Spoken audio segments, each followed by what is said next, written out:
Hello student, कैसे हैं आप सभी का स्वागत है हमारे यूट्यूब चैनल में। तो दोस्तों, जैसा कि आपको पता है, हमारी एनसीईआरटी की सीरीज जो है चल रही है चैप्टर वाइज। तो दोस्तों, आज है एनसीईआरटी 7th क्लास, उसका पहला जो है चैप्टर डिस्कस करने वाले हैं आपके साथ, जिसका नाम है पर्यावरण। दोस्तों, चैप्टर डिस्कस करने से पहले मैं आपको एक चीज़ बता दूं कि आप जो है 2000, 5000, 7000, 10,000 में जो बैच खरीदते हैं, जो यूपीएससी और जो है आप स्टेट पीसीएस के लिए, किसी भी पीसीएस के लिए जो बैच खरीदते हैं, तो आप उसमें काफ़ी सारे पैसे इन्वेस्ट करते हैं। ओनली किसके लिए? एनसीईआरटी को दोस्तों बेस बनाकर वो जो है आपको पढ़ाते हैं। तो दोस्तों, ऐसी एनसीईआरटी के लिए हमने जो सीरीज चलाई है, फ्री ऑफ कॉस्ट है, आपको कुछ नहीं देना है और आपको रियल फील होगा कि हाँ, एनसीईआरटी पढ़ने बहुत मज़ा आ रहा है। तो दोस्तों, जो है ये एनसीईआरटी की सीरीज जो हमारी कंटिन्यू रहेगी हमेशा और फ्री ऑफ कॉस्ट रहेगी हमेशा, और ज़रूरत के हिसाब से हम आपको जो है प्रोवाइड कराते रहेंगे वीडियो को।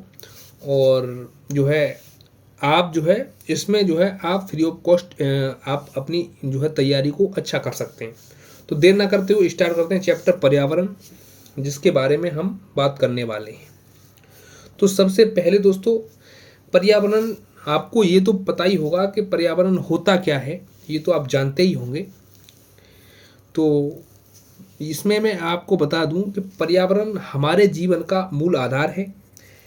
यह हमें सांस लेने के लिए जो हवा और पीने के लिए जो पानी जो होता है, खाने के लिए भोजन है, रहने के लिए भूमि है, ऐसी चीज़ें जो प्रदान जो होती हैं, वो जो है प्राकृतिक चीज़ें होती हैं एक तरह से। तो ये जो है क्या है, यही एक तरह से पर्यावरण है और वो सारी चीज़ इसके अंतर्गत ही आती हैं। और भारत इस प्राकृतिक पर्यावरण में कैसे परिवर्तन कर रहा है और किस तरह से जो है बदल रहा है, उसके बारे में दोस्तों आपको आगे जानने को मिलेगा। तो जैसे एग्जाम्पल, कार का धुआं जो है वायु को प्रदूषित करता है, ठीक है, और पानी को पात्र में एकत्रित किया जाता है और भोजन को जो है बर्तनों में परोसा जाता है और भूमि पर कारखानों का निर्माण होता है। तो ये जो है आपको इससे आप सीख सकते हैं बहुत सारी चीज़ें, जैसे मानव कार मिल कारखानों तथा बर्तनों का निर्माण जो है करता है। तो इसका जो है प्रकार, इस प्रकार से जो है मानव प्राकृतिक पर्यावरण में परिवर्तन करता है, ठीक है।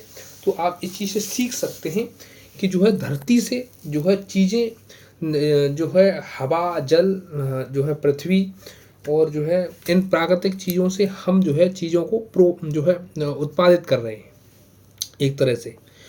तो अब बात करते हैं, देखिए चैप्टर में क्या दिया गया है उसके बारे में बात करते हैं कि लंबी छुट्टियों के बाद जब रवि स्कूल जा रहा था, तब उसने देखा कि उसके स्कूल के निकट खेल के मैदान में खुदाई हो रही थी और जो है वहीं एक मैदान उनके खेलने के लिए वहाँ पर था।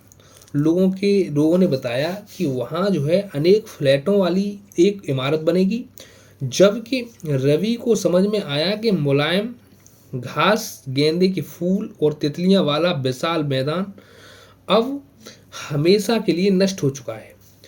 तो उसकी आंखों में आंसू छलकने लगे और उसने यह बात जो है अपने सहपाठियों को बताई। और सुबह की जो सभा में प्रधानाचार्य ने भी बहुत उदासी से कहा, देखो कैसे हमारा जो है पर्यावरण बदल रहा है।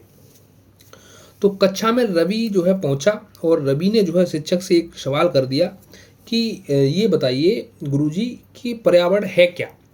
तो पर्यावरण क्या है, इसका जवाब आपको जो है यहाँ से मिलने वाला है और यहाँ से आपको मिलने वाला है। जैसा कि आपको पता होगा, ये क्वेश्चन जो है एग्जाम में भी आ सकता है कि पर्यावरण क्या है। तो दोस्तों, उसमें आपको बहुत सारी चीज़ें लिखनी होंगी, तो आप यहाँ से उस चीज़ को निकाल सकते हैं। अब बात करते हैं कि कुछ भी आप अपने आसपास देखते हैं, ठीक है, जो कुछ चीज़ें आप अपने आसपास देखते हैं, तो वो क्या होता है, वही पर्यावरण है एक तरह से वहाँ का। तो जो है माहौल या पर्यावरण। तो शिक्षक ने बताया, रवि कहने लगा, इसका अर्थ बताइए कि स्कूल, भवन, मेज, कक्षा में रखी कुर्सियाँ, यहाँ तक कि खुला मैदान, सड़क, कूड़ा करकट, मेरे दोस्त, ये सभी हमारे पर्यावरण के अंग हैं। तो वो शिक्षक ने कहा, हाँ ये सब हमारे पर्यावरण के अंग हैं, लेकिन जरा रुको, कुछ वस्तुओं का निर्माण प्रकृति ने किया है, जैसे पर्वत, नदियाँ, पेड़, प्राणी। तो जबकि अन्य का जो निर्माण किया है वो मानव द्वारा। तो दो प्रकार से जो है पर्यावरण का जो है विकसित होता है। पर्यावरण में दो तरह की चीज़ें पाई जाती हैं, यानी एक तो मैन मेड होती हैं जिसको मानव ने बनाया है, और एक जो है प्रकृति ने जो जिन चीज़ों को बनाया है, एक वह होती हैं। ठीक है, तो आपको पता चल ही रहा होगा, सड़क, कार, किताबें, कपड़े, ये सब किसने बनाए हैं? तो ये मानव मैन मेड है। अब उसके बाद जब दो छात्र मिलकर कार्य कीजिए, अब दो और अपने निकट बैठे सहपाठियों के साथ, एक टीचर ने कहा कि दो छात्र मिलकर कार्य कीजिए, अपने निकट बैठे सहपाठी के साथ मिलकर प्रकृति एवं मानव द्वारा निर्मित वस्तुओं की सूची बनाइए। तो अब जो है सूची ये जो बनाएंगे, तो उनका नाम क्या क्या है वो बनाने वाले हैं सूची। तो रवि, परमजीत, जैसी, मुस्तफ़ा, आशा, ये जो है सभी इस प्रकार की जो है क्या बनाने वाले हैं, सूची बनाने के लिए उत्सुक हैं। तो इकबाल ने पूछा कि हमारा पर्यावरण क्यों बदल रहा है, ये क्वेश्चन किया इकबाल ने। तो शिक्षक ने जो है उत्तर दिया है, ऐसा हमारी ज़रूरतों के कारण होता है, ये दिन प्रतिदिन बढ़ती रहती हैं। ये सही बात है, ज़रूरतों के हिसाब से जो है हमारा जो है पर्यावरण बढ़ रहा है। तो पर्यावरण के घटक, ये बहुत इंपॉर्टेंट चीज़ है, तो आपको जो है ये आंसर राइटिंग में हेल्प करेगा। तो पर्यावरण के घटक और उसमें कैसे प्राकृतिक चीज़ें यानी नेचुरल, मैन मेड यानी मानव निर्मित, और दोस्तों नीचे आपकी जो है मानव की चीज़ें जो है आप वहाँ पर देखने को मिलेंगी। देखिए, तो सबसे पहले हम प्राकृतिक चीज़ों की बात करते हैं। जैसे आपको क्या देखने को मिलेगा, जैव मंडल यानी सजीव वस्तुएं, जिसमें सजीव वस्तुओं में जो है पेड़ आते हैं, पशु आते हैं, पक्षी आते हैं। ये जो है चीज़ें क्या हैं, ये सब जो है पेड़ पौधे जो आते हैं, ये सब क्या हैं, ये प्राकृतिक हैं। और दूसरी बात, अब स्थल मंडल की बात करते हैं। तो स्थल मंडल में आपको देखने को मिलेगा ये जो प्राकृतिक हैं, जैसे पृथ्वी से जुड़ी हुई बहुत सारी चीज़ें हैं, जैसे पर्वत, पहाड़ वगैरह जो हैं, ये और नदियाँ वगैरह हैं, ये सारी चीज़ें जो हैं क्या हैं, ये सब नेचुरल है। उसके बाद में वायु की बात करते हैं। वायुमंडल में वायु, गैस वगैरह जो होती हैं, ये सब जो है क्या है, ये सब प्राकृतिक है। ठीक, अब उसके बाद जो बादल होते हैं, वर्षा होती है, ये सब क्या है, प्राकृतिक है। अब जलमंडल की बात करते हैं, तो जैसे सागर होता है, समुद्र होता है, नदियाँ होती हैं, ये सारी चीज़ें क्या हैं, ये सब प्राकृतिक हैं। तो ये प्राकृतिक स्रोत आपको पता चल गए होंगे। अब उसके बाद मानव निर्मित की बात करते हैं। मानव द्वारा बनाए गए इमारतों को मानव ने बनाया है, और उसके बाद में जो है आपका पार्क जो है मानव द्वारा बनाए गए हैं, और पुल देखो ये मानव मैन मेड है, और उसके बाद में सड़क, स्मारक, उद्योग, ये सब क्या है, ये मानव द्वारा बनाए गए हैं। अब मानव के बारे में बात करते हैं। जैसे ये भी एक तरह से माहौल है, एक तरह से पर्यावरण होता है। जैसे एक व्यक्ति, उसके बाद परिवार बना, उसके बाद समुदाय बना, फिर धर्म बना, धर्म के बाद शिक्षक बनी, शिक्षा संस्थान बने, फिर आर्थिक स्थितियाँ बनी, आर्थिक चीज़ें बनी, उसके बाद राजनीतिक चीज़ें बनी। जैसे हमारे भारत देश में सारी चीज़ें ये आती हैं, परिवार, समुदाय, धर्म, शिक्षा, आर्थिक, कंपनियां, उद्योग, सब सारी चीज़ें आती हैं। तो इस तरह से ये पर्यावरण के क्या हैं, ये घटक हैं। तो आप यहाँ से आप बिल्कुल अपनी जो है सीख सकते हैं इन चीज़ों को। ठीक, नेक्स्ट चलते हैं आगे। तो इसलिए हम प्राकृतिक वातावरण जो है में परिवर्तन करते हैं, और कभी कभी उसे नष्ट भी कर देते हैं। ये सारी चीज़ें होती हैं। जैसे पेड़ वगैरह जो होते हैं, जब हम इमारतों का जो है निर्माण करते हैं, तो वहाँ के पेड़ वगैरह जो होते हैं, वहाँ की जो चीज़ें होती हैं, वो सब जो है क्या हो जाती हैं, नष्ट हो जाती हैं। ठीक, तो वो जो है वो चीज़ें खराब एक तरह से नष्ट हो जाती हैं। तो वातावरण का, पर्यावरण का वहाँ पर नुकसान भी होता है। तो अब ये है जीवी और अजीवी, दो तरीके से इसमें दर्शाया गया है। तो जीवी कौन से होते हैं, यानी सजीव प्राणी, जो संसार में सजीव प्राणी होते हैं, जो पादप जंतु जो होते हैं, ये सब क्या है, सजीव और जीवी हैं। और अजीवी क्या है, जैसे स्थल, यानी जिसमें जान नहीं है, जैसे जमीन जो है, भूमि वगैरह जो है, ये क्या है, ये सब निर्जीव वस्तुएं हैं। लकड़ी वगैरह ये सब निर्जीव वस्तुएं हैं। ठीक, ऊपर से वार्तालाप करने के बाद उनको समझ में आ गया कि पर्यावरण किसको कहते हैं। ठीक, तो ये दोस्तों किस तरीके की परिघटनाएं घटती हैं, वो सारी परिस्थितियां उनको समझ में आ गई। ठीक, अब उसके बाद बात करते हैं प्राकृतिक पर्यावरण की। प्राकृतिक पर्यावरण क्या होता है दोस्तों, तो ये जो है भूमि, जल, वायु, पेड़ पौधे एवं जीव जंतु मिलकर जो प्राकृतिक पर्यावरण बनाते हैं, ये सब क्या है, ये सारे मिल जाते हैं तो प्राकृतिक पर्यावरण होता है। क्योंकि ये सब मानव निर्मित नहीं है, ये सब प्रकृति के द्वारा जो है बनाए गए हैं। ठीक, तो इनको जो है पर्यावरण में जो है मिल जाते हैं सारे, तो प्राकृतिक पर्यावरण जो है कहते हैं। स्थलमंडल, जलमंडल, वायुमंडल, जैवमंडल, ये जो है दोस्तों, ये जो है आप पहले से ही परिचित हैं, आप इन चीज़ों से पहले से ही परिचित हैं। तो हम इनके बारे में संबंध में कुछ तथ्यों की जानकारी प्राप्त करते हैं। जैसे पृथ्वी की ठोस पटपटी को कठोर ऊपरी परत को स्थलमंडल कहते हैं। क्या कहते हैं, स्थलमंडल कहते हैं। किसको, जैसे पृथ्वी होती है तो पृथ्वी की जो परत होती है, ऊपर की जो कठोर परत होती है जिसमें मिट्टी वगैरह होती है, या जैसे तुमने देखा हो पर्वत पहाड़, तो ये जो है ऐसे करके पृथ्वी होती है, पृथ्वी की परत, तो ऐसे करके, तो जो सबसे ऊपरी परत है उसकी बात कर रहा है, परपटी की। तो इसको क्या कहते हैं, स्थलमंडल कहते हैं। यह चट्टान खनिजों से बना होता है। हाँ, ये चट्टानों से बन सकता है, खनिजों से बना होता है।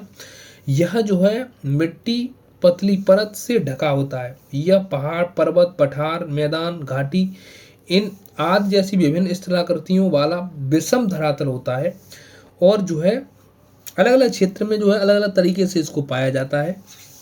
इस चीज़ को आप समझ सकते हैं। तो उसके बाद स्थलमंडल वह क्षेत्र है जो हमें वन, कृषि, मानव निर्मित बस्तियों के लिए भूमि, पशुओं चरने के लिए घास जो प्रदान करता है, घास स्थल जो है प्रदान करता है। और यह जो है खनिज संपदा का भी एक स्रोत है। खनिज संपदाओं का क्या है, एक स्रोत है। तो ये चीज़ें आप देख सकते हैं। देखिए, ये जलमंडल है, ये जो है जलमंडल है, ये जैवमंडल है, जैवमंडल, और ये स्थलमंडल, ये वायुमंडल, इस तरीके से इसको बांटा गया है। तो जलमंडल जिससे जल से रिलेटेड सारी चीज़ें, जैवमंडल ये जो है पृथ्वी और जो है ये तीनों से रिलेटेड होता है जैवमंडल। और जो है वायुमंडल है, उसमें आपको पता ही है कि वायुमंडल जो है पृथ्वी से ऊपर का भाग जो होता है, हवा वगैरह जहाँ पर जो पाई जाती हैं, वो सब वायुमंडल होता है, जिसमें 5 लेयर होती हैं, 5 मंडल होते हैं इसके भी, वायुमंडल के भी। जैसे आपने देखा होगा कि समताप मंडल, क्षोभ मंडल, ऐसे करके जो है बहिर्मंडल, ये सारे पाए जाते हैं। तो वो वाले जो हैं आपको आगे जानने को मिलेंगे। स्थल मंडल जो है, ये स्थल मंडल आपको धरती से जुड़ा हुआ ये जो भाग है वो सब स्थल मंडल कहलाता है। तो जल के क्षेत्र को जो है जलमंडल कहते हैं, ये आपको पता ही है। नदी, झील, समुद्र, महासागर, ये सारी चीज़ें। वायुमंडल आपको पता है, जहाँ चारों ओर जो है वायु पतली परत को वायुमंडल कहते हैं, ये आपको मैंने बता ही दिया। पृथ्वी का गुरुत्वाकर्षण बल अपने जो चारों ओर वायुमंडल को थामे रखता है। और सूर्य की झुलसाने वाली गर्मी जो है हानिकारक किरणों को हमारी रक्षा करती है, किरणों से हमारी जो है रक्षा करती है।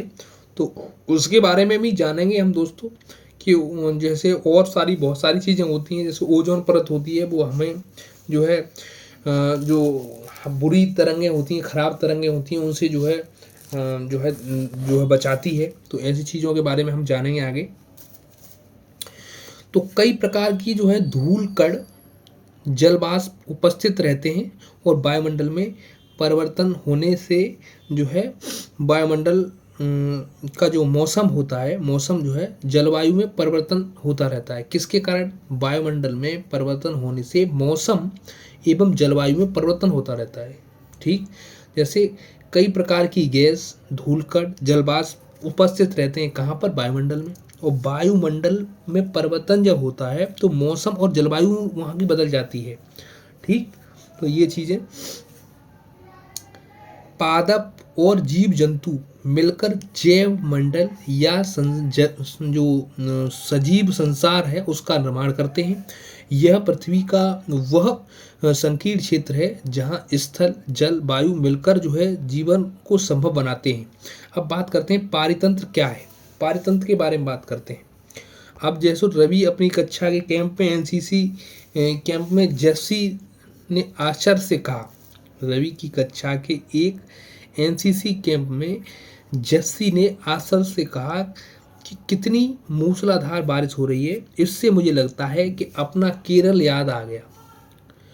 तुमको सबको आकर देखना चाहिए कि कैसे हरे भरे खेतों एवं नारियल के बागानों में लगातार बारिश होती रहती है। तभी जैसलमेर से आने रहने वाली हीरा है, उसने आश्चर्य से कहा, हमारे यहाँ वर्षा होती ही नहीं है, हमें तो दूर दूर तक जो है कीचड़ और रेत नजर आती है, लेकिन वहाँ ऊँट भी तो मिलते हैं। रवि ने कहा वहाँ पर ऊँट भी तो मिलते हैं। तो ये जो दोस्तों अलग अलग जो है वहाँ का परितंत्र अलग अलग है। तो एक ताल का परितंत्र ये जो है ये पारितंत्र है एक ताल का। तो इसमें दोस्तों अलग अलग चीज़ें जो है आपको देखने को मिलेंगी, तो आप उनसे समझ सकते हैं। ठीक है, अब उसके बाद आगे चलते हैं। हीरा ने ऊँट तो मिलेंगे, हीरा ने जो है कहा ऊँट तो मिलेंगे, जब तुम हमारे रेगिस्तान आओगे तो तुम्हें सांप, छिपकली एवं अनेक कीट भी देखने को मिलेंगे। तभी रवि हैरत में पड़ गया और विभिन्न स्थानों पर पाए जाने वाले जीव जंतुओं और वनस्पति एवं लोगों के रहन सहन के तरीके इतने भिन्न क्यों हैं? ये क्वेश्चन दाग दिया उसने। क्या सभी का एक दूसरे से संबंध है? तो बिल्कुल हाँ, शिक्षक ने कहा बिल्कुल बहुत संबंध है। तो दोस्तों ये जो है आप देख सकते हैं कि सभी पेड़ पौधे, जीव जंतु, मानव अपने आसपास के जो पर्यावरण पर आश्रित होते हैं वे एक दूसरे पर जो है क्या होते हैं, एक दूसरे पर भी आश्रित होते हैं। और जीवधारियों का आपसी एवं अपने जो हो आसपास के पर्यावरण के जो बीच का संबंध ही पारतंत्र का निर्माण करता है। और जो है अधिक वर्षा वाले वन, घास स्थल, रेगिस्तान, पर्वत, झील, नदी, महासागर एवं छोटे से ताल का भी एक पारतंत्र होता है। हर चीज का एक जो दोस्तों जल से जुड़ी हुई जो चीजें हैं, पेड़ों से जुड़ी हुई जो चीजें हैं, जल, पेड़ों, पौधों से जो जुड़ी हुई चीजें हैं, वो सब क्या है, नेचर के साथ जुड़ी हुई है। वो क्या है, एक पारतंत्र है। तो क्या आपको लगता है जिस पार्क में रवि एवं उसके मित्र खेलते थे वह एक पारतंत्र बनाता था? हाँ बिल्कुल। तो अब बात करते हैं मानवीय पर्यावरण। मानवीय पर्यावरण जो है उसके बारे में बात करते हैं।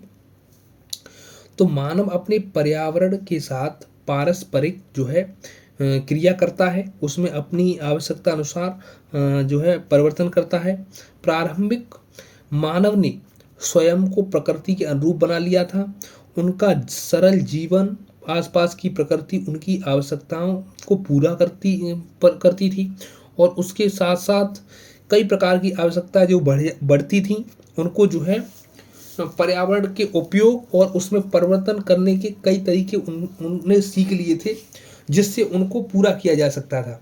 और उसने जो है फसल उगाना, पशु पालना और स्थायी जीवन जीना सीख लिया, पहिए का आविष्कार करना सीख लिया। ये जो है मानव ने जो है धीरे धीरे चीज़ें सब सीखी। उसके बारे में आपको हिस्ट्री में जानने को मिलेगा। जब मैं आपको हिस्ट्री की एनसीईआरटी और पढ़ा रहा हूँगा साथ के साथ, तब आपको जानने को मिलेगा ये सारी चीज़ें। तो दोस्तों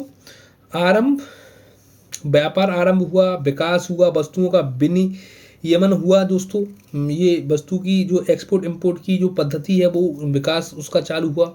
तो दोस्तों ये सारी चीज़ें, औद्योगिक क्रांति बड़े पैमाने पर जो है प्रारंभ हुई। तो दोस्तों परिवहन तेजी से बढ़ने लगा, बस रेल ट्रक से सारी चीज़ चलने लगी, संचार जो है चलने लगा। जैसे जैसे ज़रूरतें बढ़ती गई वैसे वैसे मानव आगे चीज़ों का आविष्कार करता गया। और आप भी जानते हैं, एक कहावत है कि आविष्कार जो है ज़रूरत ही आवश्यकता ही आविष्कार की जननी है। ऐसे कहा जाता है कि आवश्यकता ही आविष्कार की जननी है। जिस तरह से हमें आवश्यकता ज़रूरत पड़ती गई, नीड पड़ती गई, उस तरीके से हमने सोच समझकर और अपने संसाधन जुटाकर हमने जो है चीज़ों का जो है आविष्कार किया। मूंगफली खाना क्यों पसंद है? तरबूज एवं देखो, ये आपको देखो क्या बता रहा है कि क्या आप जानते हैं आप गर्मी में रसीला तरबूज और सर्दी में भुनी हुई मूंगफली खाना क्यों पसंद करते हैं? प्राकृतिक मानवीय पर्यावरण के बीच सही संतुलन होना आवश्यक है। तो यही है कि जब जो तरबूजा जो है हमारे अंदर जो है पानी की कमी गर्मियों में होती है तो वो सारी चीज़ों को पूरा करता है, और सर्दियों में हमें जो है बहुत ज़्यादा गर्मी की ज़रूरत होती है तो ऑयली फूड्स वगैरह जो सारी चीज़ें होती हैं, कार्बोहाइड्रेट वगैरह, वो सारा कौन पूरा करता है? तो वो जो है मूंगफली पूरा करती हैं। तो इस तरीके से इन चीज़ों को आप समझ सकते हैं। रवि की कक्षा में मिजोरम की एक लड़की नूरी, वह अक्सर इस स्थान पर हरियाली की बात करती रहती थी, क्योंकि उधर आप जानते हैं मिजोरम की साइड में बहुत हरा भरा रहता है, बारिश वगैरह, मौसम बहुत अच्छा रहता है। तो जो है छुट्टियों में घर मिजोरम आने को कहा तो रवि के शिक्षक ने जो है सभी बच्चों से कहा कि छुट्टियों में वे उन स्थानों पर जाएंगे वो भूदृश्य घरों एवं लोगों की क्रियाकलाप चित्र जो है वहाँ पर बना कर लाएं, जिससे बहुत सारी चीज़ें सीखने को मिलेंगी। ठीक है, तो दोस्तों ये अब इसमें क्या है, ये यहाँ तक आपकी जो है स्टैटिक पोर्शन पूरा हो चुका है, रीडिंग पोर्शन, ये आप खुद भी पढ़ सकते हैं। अब आगे तो दोस्तों यहाँ पर जो है इसके क्वेश्चन आंसर हैं। अब आपने जो चैप्टर में पढ़ा, अब उसको क्या है, हमें आपको क्वेश्चन PYQ ये सॉल्व करने हैं, ये जो है क्वेश्चन है MCQ, ये सॉल्व करने हैं। तो ये सॉल्व आप जरूर करें और ये आंसर लिखें अवश्य, ये आंसर आप अवश्य लिखें। अगर इन आंसरों को आप लिखेंगे, स्टार्टिंग जब आप किसी भी लाख 10 लाख वाली कोचिंग जो 2 लाख 3 लाख 4 लाख आपसे जो लेती हैं, अगर आप वहाँ भी जाएंगे जब आंसर राइटिंग के लिए, आंसर राइटिंग मेंटरशिप के लिए जाएंगे, तो वहाँ भी क्या होगा, सबसे पहले स्टार्टिंग यहीं से होती है। वो यही कहेंगे आपसे कि इन आंसरों को पहले NCERT का आंसर लिखिए, पहले NCERT का आंसर लिखिए, उसके बाद में फिर आपको जो है PYQ के जरिए आपको जो है आंसर लिखवाएंगे। उसके बाद दोस्तों आपको जो है मेंस एग्ज़ाम जो होते हैं उनकी जो है प्रैक्टिस करवाएंगे, जो मेंस के एग्ज़ाम की प्रैक्टिस क्वेश्चन करवाएंगे, प्रैक्टिस MCQ करवाएंगे, और उसके बाद दोस्तों आपको टेस्ट सीरीज ज्वाइन करवाएंगे, टेस्ट। तो उसके बाद जो है आप क्या करेंगे, फिर जो है मेंस एग्ज़ाम देने जाएंगे। तो ये सीन होता है, इस तरीके से वो तैयारी करवाते हैं। तो हमारा पहला स्टेप है NCERT, और NCERT का जो क्वेश्चन है मैं आपको बता ही दे रहा हूँ। ये क्वेश्चन आप ज़रूर लिखें अपनी बुक में, अगर आपने पूरी क्लास पढ़ी है तो इन क्वेश्चनों को ज़रूर लिखें। और ये क्वेश्चन आप लिख सकते हैं, बहुत अच्छे से लिख सकते हैं, क्योंकि आपने पूरा चैप्टर ऊपर पढ़ चुके हैं। तो ये क्वेश्चन ज़रूर लिखें, इनके बारे में लिखें, क्या सही है क्या गलत है, वो सारी चीज़ें लिखें। ये क्वेश्चनों को सॉल्व जरूर करें। और वैसे हम आगे इसके बाद जब ये सीरीज पूरी हो जाएगी तो हम अब की बार क्वेश्चन आंसर में जो है फॉर्मेट में लेके आएंगे उस सीरीज को, NCERT की सीरीज को। तो तब तक के लिए बने रहें हमारे साथ दोस्तों। तो इस क्लास को यहीं तक रखते हैं, फिर मिलते हैं नेक्स्ट क्लास में। तब तक के लिए बाय बाय, टेक केयर। और हमारे चैनल को लाइक शेयर सब्सक्राइब करना ना भूलें दोस्तों। जय हिंद, जय भारत।